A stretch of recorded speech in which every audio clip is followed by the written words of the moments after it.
Gold, trusted gold buyers. మీరు తాకట్టు పెట్టిన బంగారాన్ని విడిపించి ఈ రోజు ఉన్న మార్కెట్ ధరకు కొనబడను.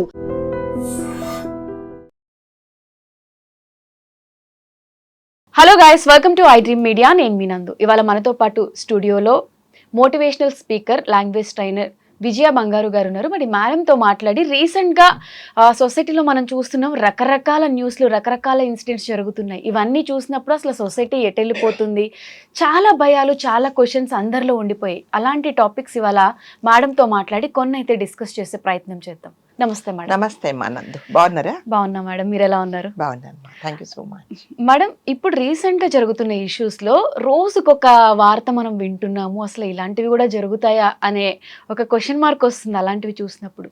అండ్ 2 days బ్యాక్ జరిగిన ఒక ఇన్సిడెంట్, ఐపీఎస్ ఉదయ్ కృష్ణారెడ్డి అలానే ఇంకొక ట్రైనీ ఐపీఎస్ అధికారిని వేధించారు అంటూ కొన్ని వార్తలు వచ్చాయి.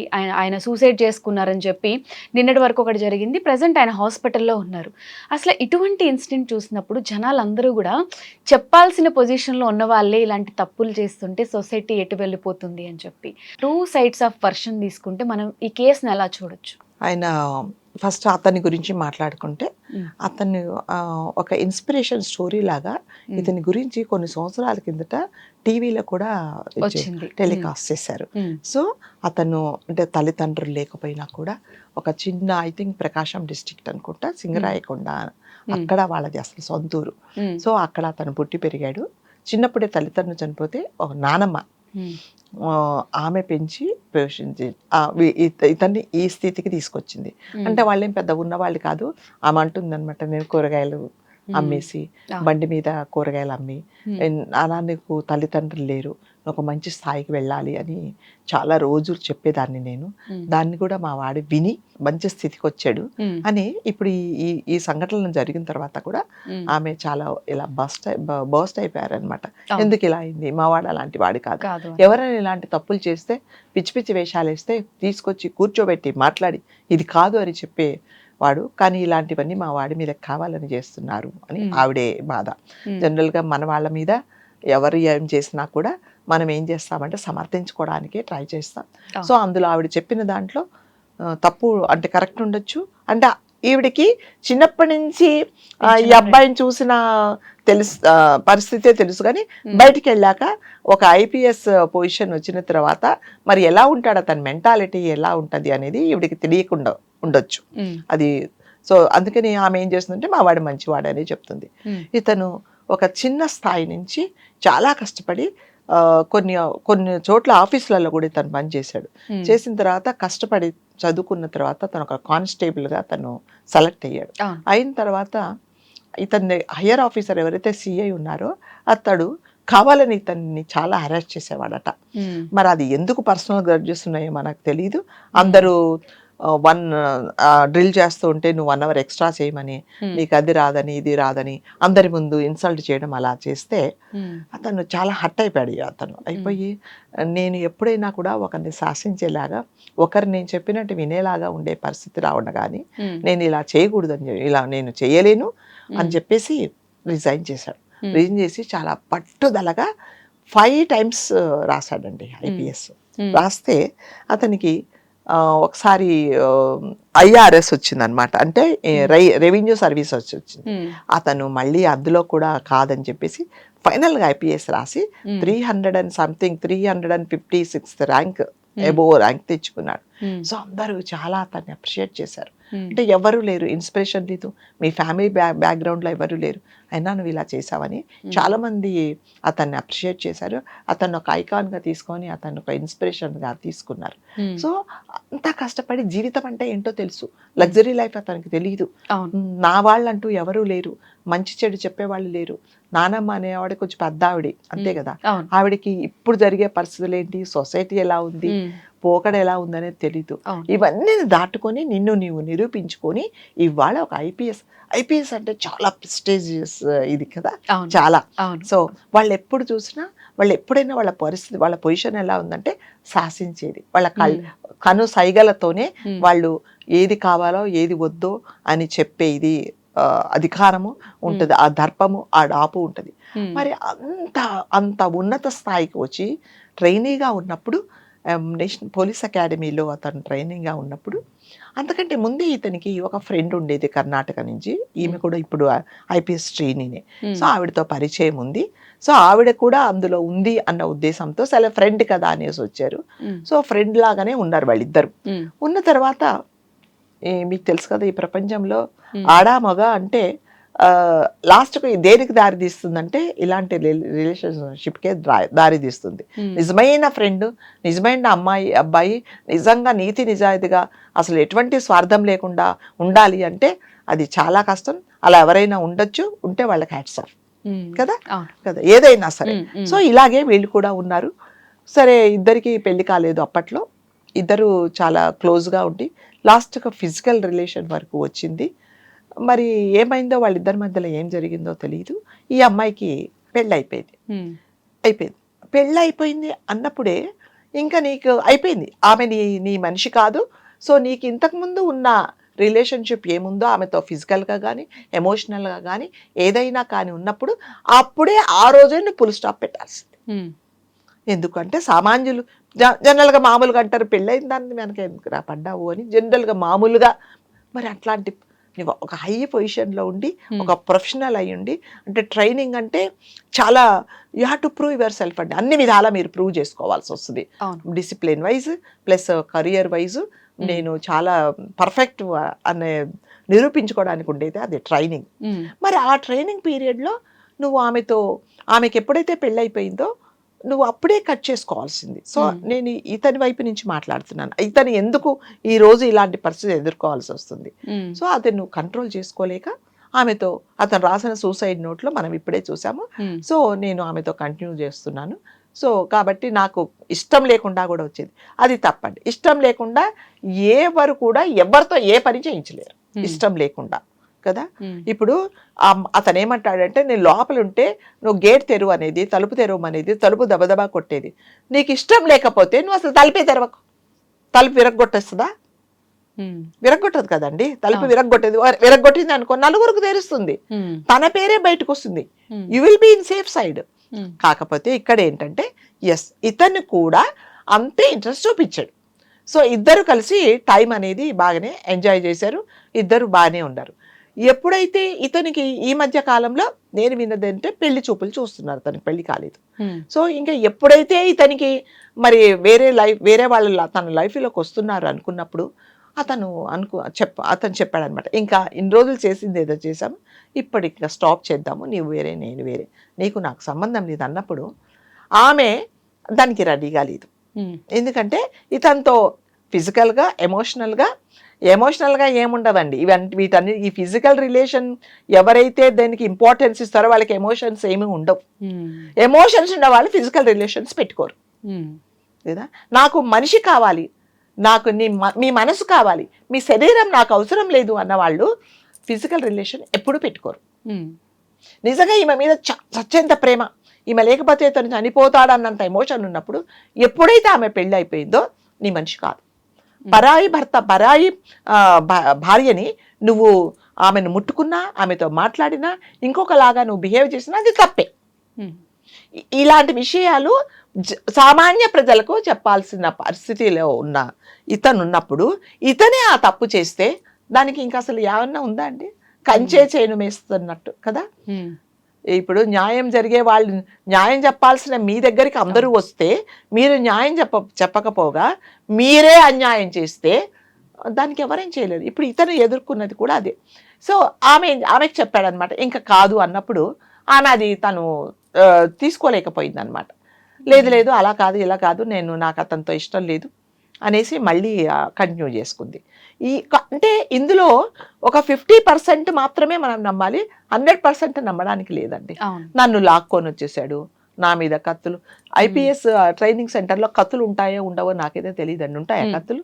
ఎవరి దగ్గర ఉంటాయి? సెక్యూరిటీ ఉన్నప్పుడు కత్తులతో లాక్కొచ్చి బెదిరిస్తే ఎవరో ఒకరికి చెప్పొచ్చు కదా పక్క వాళ్ళకి. అంతే కదా. నా మెడ మీద కత్తి పెట్టేశాడు, దాని తర్వాత నన్ను చంపబోయాడు, నన్ను జుట్టు పట్టుకొని లాక్కొచ్చాడు. ఇవన్నీ అంటే ఇందులో రిలేషన్షిప్ లో ఉన్నారు అనేది మాత్రమే మనం నమ్మొచ్చు. ప్లస్ ఈ పెళ్ళి అయిన తర్వాత కూడా మీరు అదే కంటిన్యూ చేశారు. ఎప్పుడైతే తను అది వద్దు అన్నాడో ఆమె దాన్ని బ్రేక్ చేసుకోలేకపోగా ఇవన్నీ చేసింది. సో ఇద్దరు నన్ను లాక్కొచ్చాడు, నా మీద ఏదో కండమ్స్ విసిరేశాడు.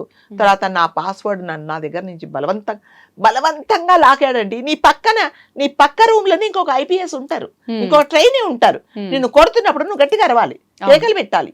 నా దగ్గర పాస్వర్డ్ లాక్కుంటున్నాడు, నా ఫోన్ లాక్కుంటున్నాడు, నన్ను ఈ రూమ్ లో బంధించాడు అని నువ్వు గట్టిగా కేకలు వేస్తే ఎవరైనా వస్తారు. సో ఇందులో కొన్ని మాత్రమే నమ్మొచ్చు నందు, కొన్ని మాత్రం నమ్మడానికి లేదు. నేను అలా అని ఇతను చాలా క్లీన్, ఇతను చాలా పర్ఫెక్ట్ అని నేను చెప్పట్లేదు. కొన్ని విషయాలు మాత్రం మనం నమ్మడానికి అయితే వీల్లేదు, రెండు సైడ్స్ అంటిల్ అన్లెస్ మళ్ళీ మనకి కరెక్ట్ గా రిపోర్ట్ వచ్చేదాకా. సో అది ఆమె తీసుకోలేకపోయింది. ఇతను ఏం చేశాడంటే టు బీ సేఫ్ సైడ్, ఎందుకంటే పెళ్ళైన అమ్మాయి కదా, పెళ్ళైన ఆమెతో నువ్వు ఫిజికల్ రిలేషన్ పెట్టుకోవడమే ఒక బ్లండర్ మిస్టేక్. సరే రేపొద్దున ఏదన్నా వాళ్ళ హస్బెండ్ కు తెలిస్తే నన్నేమన్నా అంటారేమో అనేసి అతను చేయాల్సినది వీడియోలు తీసుకోవడము అవన్నీ చేసి, ఇదిగో మీ ఆవిడ నాకు ఇష్టం లేదు, ఇష్టం లేకుండా నా మీద పడిపోతుంది, నన్ను ఇంకా ఏదో చేసేస్తుంది, కాబట్టి నా తప్పేం లేదు, ఇదిగో మీ ఆవిడ నన్ను కంట్రోల్లో పెట్టుకోమని అతను అవన్నీ మెసేజెస్ అతనికి ఇచ్చాడు. అతనికి పంపించే బదులు, ఆ హస్బెండ్కి పంపించే బదులు నువ్వు అదే తీసుకొచ్చి నీ హయ్యర్ ఆఫీసర్స్ ఎవరున్నారో, నీకు ఎవరైతే ట్రైనింగ్ ఇస్తున్నారో వాళ్ళందరి మధ్యలో నువ్వు పెట్టాల్సింది.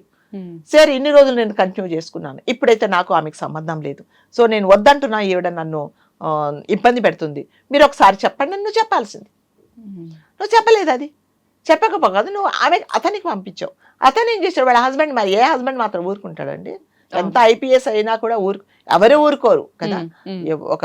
ఒకరి భార్యను ఇంకొకరు షేర్ చేసుకుంటున్నారంటే ఎవరు మాత్రం ఊరుకోరు. సో అతను ఈమెను కోపడ్డా, ఈమె ఏం చేసిందంటే, ఇది నీకు నాకు మధ్యలో, మరిద్దరి మధ్యలో ఉండాల్సింది, నువ్వు అతనికి ఎందుకు చెప్పావు? సో నువ్వు నా జీవితాన్ని నాశనం చేశావు కాబట్టి అతని మీద లేనిపోను, అంటే ఉన్నవి కొన్ని అయితే లేనివి ఇంకా కల్పించేసి కంప్లైంట్ ఇచ్చింది. సో జనరల్గా అంటే ఈ భార్యా బాధితులు అంటారు కదా.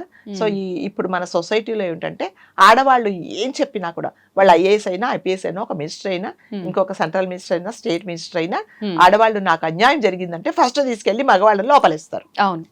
ఇంకా ఏం చూడరు. మహిళా సంఘాలు వస్తారు, తర్వాత నేనున్నాను నీకు అని అందరు వస్తారు. కానీ మగవాళ్లకు సామాన్యుడి దగ్గర నుంచి ఐపీఎస్ల వరకు నేనున్నానని ఎవరు రారు. సో ఇతని విషయంలో కూడా అదే జరిగింది. సో కంప్లైంట్ ఇచ్చారు, అతను ఇమీడియట్ గా సస్పెండ్ చేశారు ట్రైనింగ్ నుంచి. సో ఆ డిప్రెషన్ తను తట్టుకోలేక ఏం చేశాడంటే, జరిగిందంతా ఇది. సో నా తప్పు నీ తప్పు లేదని అక్కడ చెప్పడానికి లేదు. తప్పు లేకపోతే అసలు ఆమె నువ్వు అలవే చేయకూడదండి. మీరు చెప్పండి, అది కరెక్టా? అలవ్ చేయడం అనేది తప్పు. నీకు ఇష్టం లేదు, నువ్వు ఇప్పుడు రియలైజ్ అయ్యావు, ఇన్ని రోజులు నేను కంటిన్యూ చేసుకున్నాను, పెళ్ళైన ఒక పరాయి స్త్రీని నేను ఎటువంటి సంబంధం పెట్టుకోకూడదు ఆమెతో అనేది నీకు ఆలోచన ఉండింటే అసలు నువ్వు ఈ రోజు ఈ పరిస్థితి ఇంత వచ్చేది కాదు. అంటే ఒక కష్టపడి రాయి కూర్చుకొని ఒక బిల్డింగ్ కట్టుకున్నట్టు ఎంతో కష్టపడి నువ్వు ఈ రోజు ఈ పరిస్థితికి ఈ స్థాయికి వచ్చినప్పుడు నీ ఆశలు నీ ఫ్యూచర్ అంతా ఒక పేక మేడలాగా కూలిపోయింది. నువ్వు దాన్ని మళ్ళీ నువ్వు బిల్డ్ చేసుకోవాలంటే నువ్వు ఎంత ప్రయత్నాలు చేసి, ఎంత కష్టపడి, ఎంత నిజాయితీగా నువ్వు నిరూపించుకుంటే గానీ మళ్ళీ మీకు ఆ పొజిషన్ రాదు కదా. కాబట్టి ఏం చేశాడంటే, ఇచ్చాడు, తీసుకెళ్ళి అతన్ని నువ్వెందుకు చేసావు అనేసి అతన్ని సస్పెండ్. ఇవన్నీ ఎందుకు చెప్తున్నానంటే, ఆడవాళ్ళకి సింపతి ఉంటుంది సొసైటీలో, అయ్యో పాపం అని అంటారు, మగవాళ్లకు లేదు, మగవాళ్ళకి ఏమి జరిగినా కూడా నీదే తప్పు అనే పరిస్థితి వచ్చింది ఇప్పుడు. ఆడవాళ్ళు ఏమన్నా చేయనియండి, మనం ఎన్నో చూసాము, చంపడాలు ఇవన్నీ అయినా కూడా వాళ్ళేదే కరెక్ట్. ఏం చేస్తారంటే, మళ్ళీ ఒకవేళ ఏదన్నా ఎక్కువ అయింది అనుకోండి, ఇలాగే హరాస్ చేయడము, లేకపోతే జుట్టు పీక్కోవడము, నన్ను ఇదేంటి హరాస్ చేశాడు అదన్న కంప్లైంట్ చేయడం, తీసుకెళ్ళి ఫస్ట్ ఎవరమ్మా పలానాడు తీసుకురా లోపలేసేసి తర్వాత మాట్లాడుకుంటారు వాళ్ళు. సో ఇప్పుడు పాపం ఇతని విషయంలో కూడా పాపం అని కూడా మనం అనకూడదు, ఎందుకంటే ఇతను చేసిన నేను పాయింట్స్ చెప్పిన వైజ్ అయితే ఎమోషన్స్ అనేది నువ్వు కంట్రోల్ చేసుకోలేక రిలేషన్షిప్ ఎవరితో కంటిన్యూ చేయాలి, ఎంతవరకు కంటిన్యూ చేయాలి, ఇప్పుడు ఒకవేళ నా మనిషి కాదు అని అనుకున్నప్పుడు నువ్వు అప్పుడే బ్రేక్ చేయకుండా ఇంతవరకు నువ్వు కంటిన్యూ చేశావు కాబట్టి పాపం అనడానికి వీల్లేదు. అంటే ఒక మంచి పరిస్థితిలో, ఒక మంచి స్థాయిలో ఉన్నావు, చాలా చదువుకున్నావు, అసలు నేను ఇలా చేస్తున్నాను ఈమెతో, రేపొద్దున వాళ్ళ హస్బెండ్కి తెలిస్తే కాన్సిక్వెన్సెస్ ఏంటి, నేను నలుగురికి చెప్పాల్సిన పొజిషన్లో ఉన్న నేను ఇవాళ అతని ముందు నేను తల ఉంచుకోవాలి కదా అనేది కూడా ఆలోచించకుండా అతను చాలా ధైర్యంగా రాశాడు. మేము కంటిన్యూ చేసుకుంటున్నాం పెళ్ళి అయిన తర్వాత కూడా. కాబట్టి ఇతన్ని మనం పాపం అనొద్దండి. కాకపోతే ఏమిటంటే అతను ఒక లెటర్ రాశాడు, నాదేం తప్పులేదు, ఇవన్నీ నేను వీడియోస్ అన్ని నేను పెడుతున్నాను, నన్ను ఇష్టం లేకుండానే అది చేసి, ఇష్టం లేకుండా ఏది ఎవరితో చేయించలేరండి, అవునా, బలవంతంగా ఎవరు చేయించలేరు. సో ఇతను కూడా బోత్ సైడ్స్ తప్పులు ఉన్నాయి. సో కాకపోతే ఏంటంటే ఇప్పుడు నిజంగా అతను కోలుకోవాలని మనం కోరుకుందాము. అతను నిర్దోషి అయితే తప్పకుండా ఒక ప్రెస్ మీట్ పెట్టి జరిగింది ఇది నా పరిస్థితిలో, నేను ఈ పరిస్థితుల్లో ఆమెతో కంటిన్యూ చేశాను, దాని తర్వాత ఆయన రియలైజ్ అయ్యాను, నేను వద్దన్నాను అని నువ్వు ధైర్యంగా ఏదో ఒక మీటింగ్ పెట్టి ఒక ప్రెస్ మీట్ పెట్టి చెప్పాల్సినది అయితే ఉంది. So coming to other side of the coin, ఈమె గురించి మాట్లాడుకుంటే ఒక ఐపీఎస్ ఆఫీసరు, జనరల్ గా మగవాళ్ళ కంటే లేడీ ఐపీఎస్ అనగానే మనము చాలా క్రేజ్ ఉంటుంది కదా. నాకైతే చాలా ఇష్టం ఆ పొజిషన్ కదా, ఆ డాపు ఆ దర్పము, వాళ్లకు ఇన్బిల్ట్ లాగా వాళ్ళ యాటిట్యూడ్ చాలా బాగుంటుంది వాళ్ళది. నువ్వు అంత మంచి పొజిషన్లో ఉండి మళ్ళీ చెప్పినట్టుగా నలుగురికి ఒక ఇన్స్పిరేషన్గా ఉండాల్సిన దానివి. సరే, ఏ పరిస్థితులలో నువ్వు అతనికి దగ్గర అయ్యావో, ఏ పరిస్థితులలో నువ్వు దూరం కావాల్సి వచ్చి వేరే అతన్ని పెళ్లి చేసుకోవాల్సి వచ్చిందో, నువ్వు రియాలిటీ కూడా ఆలోచించుకోకుండా అతన్ని ఇబ్బంది పెట్టావా, లేకపోతే మీ ఇద్దరు కలిసి హ్యాపీగా ఉన్నారో అది సెకండరీ. సో ఇలా నేను కంటిన్యూ చేస్తే రేపొద్దున నా హస్బెండ్కి తెలిస్తే ఏమవుతుంది అనేది ఆలోచించకుండా అనవసరంగా నీ జీవితం నాశనం అయిపోయింది, ఇంకొక తన జీవితం నాశనమైంది. ఏమీ తెలియని ఒక హస్బెండ్ అనేది ఇప్పుడు మళ్ళీ ఏ కుక్కర్ అంటే మామూలు అయితే ఇంకా మళ్ళీ డ్రమ్ములో కుక్కర్లు ఎత్తుక్కోకుండా కదా అన్నీ అయిపోతున్నాయి, మిక్సీలు, కుక్కర్లు, తోయడాలు, కేకులు తెరిపించడాలు, ఇప్పుడు లాస్ట్ గా పాములతో కనిపించడానికి కూడా రెడీ అయిపోయారు, పాములను కూడా పట్టుకొని వస్తున్నారు. సో ఏమి తెలియని అతను ఇప్పుడు బలైపోతాడు, అంతే కదా. ఇప్పుడు అతన్ని నువ్వు ఎవరైతే నీ ఎక్స్ బాయ్ ఫ్రెండ్ ఉన్నాడో అతన్ని వదులుకోలేవు, ఇతనితో నువ్వు సంసారం చేయలేవు. లాస్ట్కి ఏమైందంటే ఈ ఐపీఎస్ అనేది లాస్ట్కి నీకు గంగలో పూసినట్టే. దేనికి పనికి వచ్చిందండి? ఇప్పుడు మీకు ఇంత కష్టపడి మీరు ఎంత కష్టపడితే మీరు ఈ పరిస్థితికి వచ్చారు చెప్పండి. ఇవన్నీ ఏమి ఆలోచించకుండా, అంటే మనం ఆలోచన శక్తి అనేది జనరల్గా ఏమంటారంటే నందు, చదువుకుంటే వాళ్ళకి చాలా తెలివితేటలు ఉంటాయి, చాలా కాన్సిక్వెన్సెస్ వాళ్ళు ఎలా ఉంటాయో ఆలోచించి ప్రతి అడుగు ఆచితూచి చేస్తారు. వీళ్ళిద్దరి విషయంలో ఏం ఆచితూచి వేశారు చెప్పండి? మామూలుగా అంటే ఆటో నడుపుకుంటే వాడి భార్య ఎలా చేసిందో అలాగే చేసావు, తర్వాత రిక్షా నడుపుకుంటే అంటే వాళ్ళ తెలివితేటలు అంతవరకే ఉంటాయి. కాన్సిక్వెన్స్ ఇప్పుడు పలానోడు ఉన్నాడు, వాడితో నేను ఎంజాయ్ చేస్తా అనేసి వాడిని ఏదో చంపేసి వాడిని ఏదో ఇబ్బంది పెట్టి వెళ్ళిపోతున్నారు. ఈ విషయంలో కూడా అదే జరిగింది. నువ్వు ఎన్ని రోజులు కంటిన్యూ చేస్తావు? పెళ్ళైన దానివి వేరే వ్యక్తితో ఎన్ని రోజులు కంటిన్యూ చేస్తావు? అంత మాత్రం ఆలోచన లేదా? అతనేదో రియలైజ్ అయ్యి వద్దు అన్నందుకు ఇంత క్రియేట్ చేసావు, ఇద్దరు పాడైపోయారు. సో దీనివల్ల ఏంటంటే అమ్మా, ఎప్పుడైనా సరే మనం ఏదైనా ఒక పని చేస్తుంటే దీని కాన్సిక్వెన్సెస్ ఎలా ఉంటాయి, నేను దీన్ని ఫేస్ చేయగలనా, అసలు నేను ఎంతవరకు కరెక్ట్ చేస్తున్నాను, ఇది తప్పా కాదా, ఇది సొసైటీ నన్ను ఈ పని చేసినంత హర్షిస్తుందా అనేది ఎవరైనా, అంటే irrespective of gender, irrespective of education qualifications, irrespective of position, ప్రతి ఒక్కరూ ఆలోచించుకోవాలి. ఎగ్జాక్ట్లీ. లేకపోతే ఇలాంటివే జరుగుతాయి. ఇప్పుడు ఏమి తెలియని అమాయకుడైన భర్త ఏం చేయాలి ఇప్పుడు? అంటే అతను పంపించలేదు, అతను బేష్ మా ఆవిడ సంగతి ఏంటో నువ్వు నాకు చూపించావనాలా అని అతను సంతోషపడాలా?